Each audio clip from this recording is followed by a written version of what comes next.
Hey, Mark Barnes from Hack Learning here, and I'm excited about our back to school videos. So what you have here is sort of a collection, a montage of videos from Hack Learning authors, and I'm going to kick it off. So what you're going to get are brief video segments from authors talking about hacks that you can use, you can take back to school this year to make you better. So I am the co-author of Hacking Education, 10 Quick Fixes for Every School with Jennifer Gonzalez, and I would like for you to hack professional development this year because we need to be better. Some of the best PD is right around you. It might be next door or across the hall, and what I want you to do is to find it. And here's what you do. You're going to create a pineapple chart. And the pineapple chart is just that. It's a chart. It could be on a whiteboard, butcher paper, just about anything. And it looks like this. Hopefully you can see this. I can't tell because I'm using my phone. All right, but what you have are days of the week on top, class periods on the left, and all you're going to do is, if you start it, you're going to say on one day, one class period, maybe two class periods, I'm going to be doing something that other people might like but maybe don't know how to do. Let's say I'm using Flipgrid, really cool tool. Great for video interaction, feedback, getting kids to present and comment, super cool and free for educators. So what we're going to do then is I'm going to create my pineapple chart. I'm going to hang it in a common space, mail room, faculty lounge, somewhere like that. And I'm going to tell my peers, my colleagues, I'm going to say, hey, the pineapple is a symbol of welcome. What I want you to do is come to my room on this day, this period, if you're free. Maybe you got a planned period, a lunch, whatever it is, you got some time, and you're going to come in and just watch. People aren't evaluating you. They're not judging you. All they're doing is coming in and seeing what you're doing, stay as long as they like. When they've got enough, they can leave, and then they can go back and use it in their space. And then what you want to do is encourage them to do the same. So when you put your pineapple chart up, I think you can see that, I hope so. When you create it, you want to put out an announcement, you want to send out an email and invite people to participate. Say, hey, you've got great stuff to share when you're doing anything that you think someone else might want to know about. It can be a tech tool, it can be a strategy, rapport building, engagement, assessment, anything. You say, hey, put your name on there, invite people in, and show off because you've got great stuff to share. Hey, that's your hack from me, Mark Barnes, co-author of Hacking Education. And there are 9 more hacks in here, quick fixes for every school. And along with all books in the Hack Learning series, you can find it at hacklearningbooks.com. But there's so much more coming. If you just stay tuned or pause it, go get yourself a beverage or a snack, come back, turn it back on. There's more great educators coming and more hacks, things you can do this year. Enjoy and have a marvelous school year.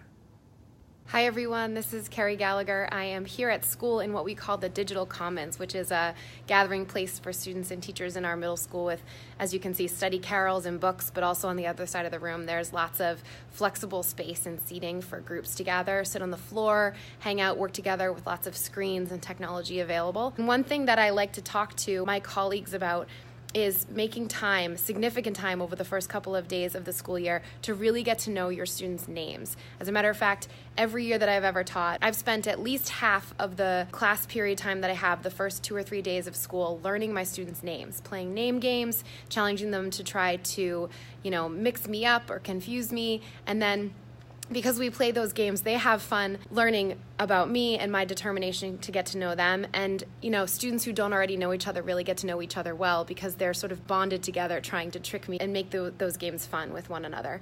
The thing is, when you then learn your students' names really well, after those first couple of days of school, when you greet them at the door and make eye contact and say, hello, Jocelyn, hello, Matthew, they know that you know their name. You're building a really important thing called trust with your students. And if you're hoping that over the course of the school year, they're going to take risks and be willing to mess up and fail and get back up and try again, they really need to be able to trust you to do that.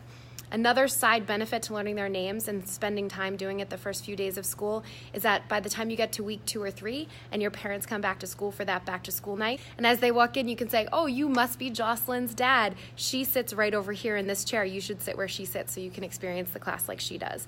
That really makes a special connection to that parent and lets them know that you've taken the time to get to know their child. Other people whose names you want to make sure you remember, of course, the facilities and custodial staff who take care of that building, your IT staff who does a lot of work in the background to keep things safe and secure and functioning, and that front office staff that really kind of run the school. Those are the people who you want to make sure you make contact with, make eye contact with, talk to on a regular basis, and thank them for the work that they do that makes your work possible. Have a great school year, learn people's names. My name is Carrie, and I can't wait to hear about how your school year goes this year. Hi, I'm Christina Holzweiss, and I'm the co-author of Hacking School Libraries with Stoney Evans. In our book, we have a chapter about makerspaces. One unique idea we have about makerspaces is to create a kids' kindness cart. A kids' kindness cart is a very simple activity where you can leave supplies for students and simple directions, and kids can create projects to make a difference. Here are some great ideas that you can put on your kids' kindness cart. Sending Smiles to SIS is a nonprofit organization. They'll send you blank postcards, and the children can decorate them, and then send them back with the postage marked envelope, and they will send them to other children in hospitals. Macy's Make-A-Wish Foundation is a letter writing campaign where for each letter your students write to Santa, Macy's will donate $1 to the Make-A-Wish Foundation.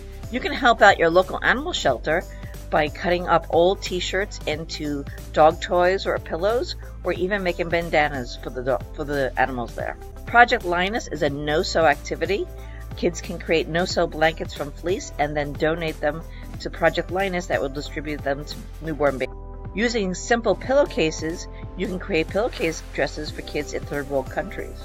Reason to Smile is a nonprofit organization that helps out a school in Africa, and kids can actually create these beautiful bracelets out of beads made by African women and then sell them and help support the school in Africa.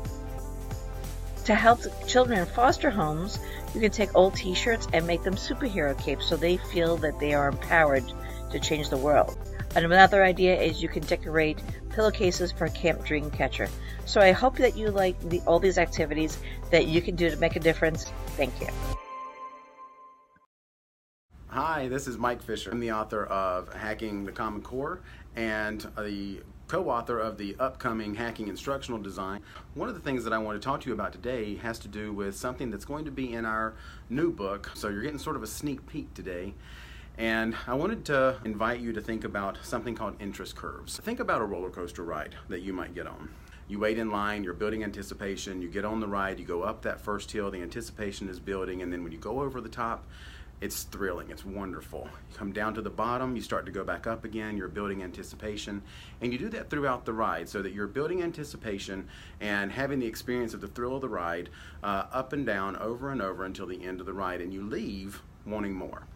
And I thought that was a neat metaphor to make things more contemporary for our students. In the past, we might have called this like the hook, and we're building anticipation, we're building that sort of thrill of discovery and exploration in the classroom. We want to maintain that throughout the lesson experience, and to do that we have to take a look at our instructional practices and see where things might build more anticipation than thrill, see where things might lag a little, or where things are more rote or less engaging than they could be, and look for moments to punch up the engagement over and over as we're building that anticipation for the next learning experience, so that the kids are done with the learning experience. It's not about being done with the unit or done with the chapter or done with the test. It's about readiness for whatever's coming next and keeping the kids engaged as much as possible throughout that entire lesson experience. I hope you have a great school year, and here's looking forward to hacking learning. Hey, good morning, Hack Learning educators. This is Jessica Cabine, author of, right there, Hacking Early Learning. When Mark said, hey, can you put some tips together for people as they're entering back to school, I wanted to draw right away from the hack, changing the conversation with parents. If the first time or the only times you're calling parents when there's a problem, that's the problem. Back to school is an excellent way for you to really put your best step forward. Whether you're with pre-KK or middle schoolers, making the first impression a positive one will go a long way down the road. From home visits to high fives and handshakes as they're walking in the door, to making those positive phone calls in the first few weeks of school. Catching students being good and reporting that to parents will be a great way to set the stage for a successful school year. I hope you guys have a great start to the year. And if you need anything, just reach out, jessicakabine.com, and have a great 2018-19 school year. Okay, picture this, man. You're in my class, I'm presenting, and you are following this presentation on your own device. And then all of a sudden, pow, I insert a prompt right onto your screen that you have to respond to. And then you can look up on the screen and see how your classmates respond. You don't have to worry because your response is put up there anonymous. That's Pear Deck, man. Pear Deck revolutionized the way I present to students. And it guarantees 100% participation. And that's solid. Hi, it's Shelly Sanchez-Terrell on Baby Savvy. We are back to let you know more about EdTech missions. We want to share with you one of our favorites, which is to crowdsource innovation by designing a crowdfund campaign. Your students will work as a class to be able to identify a solution for a need in their community or around the school. They will design a social media campaign and they will raise funds to make a real difference. Learn more about EdTech missions by checking out my book, now available, Hacking Digital Learning Strategies, and join the conversation on Twitter, EdTech missions.